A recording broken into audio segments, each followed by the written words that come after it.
So this is sort of what I've been looking for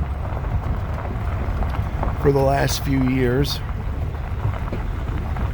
I'm currently in Chickasaw National Wildlife Reserve, and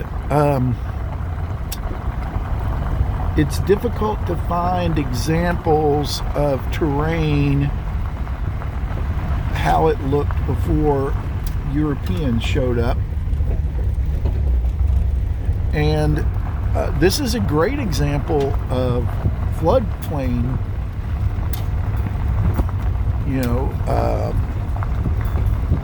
It's not really correct to call it a swamp.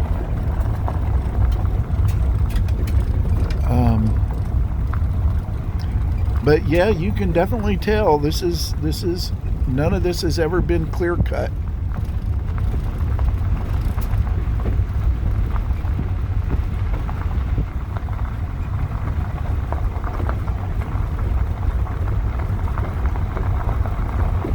I say that,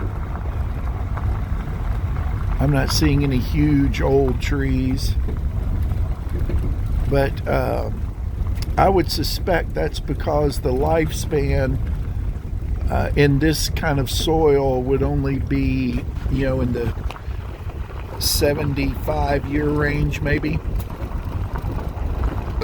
because the ground is just too, it's not strong. The ground's not strong enough to hold up a larger tree.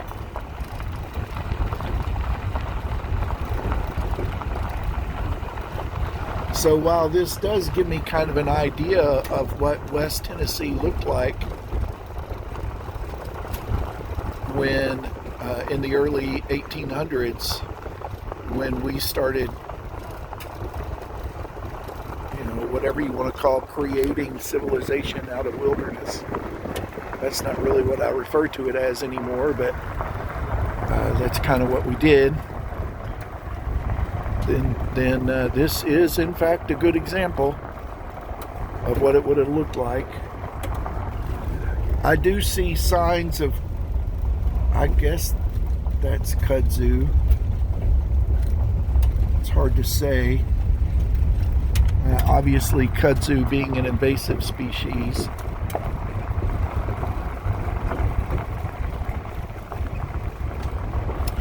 But yeah, this is what I've been looking for ever since I was trying to create an image in my head of what it would have been like.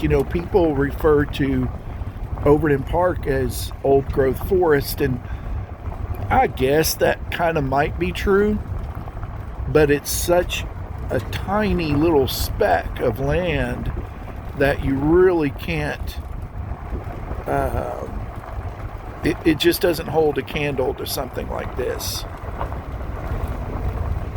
Maybe it's never been clear cut, but it's certainly been touched by man.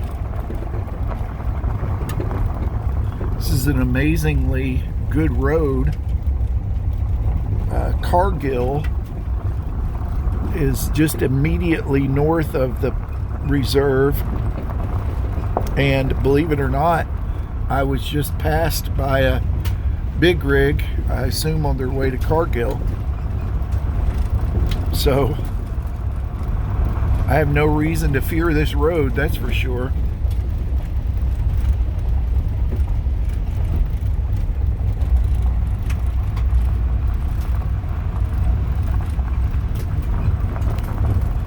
It's a pretty day.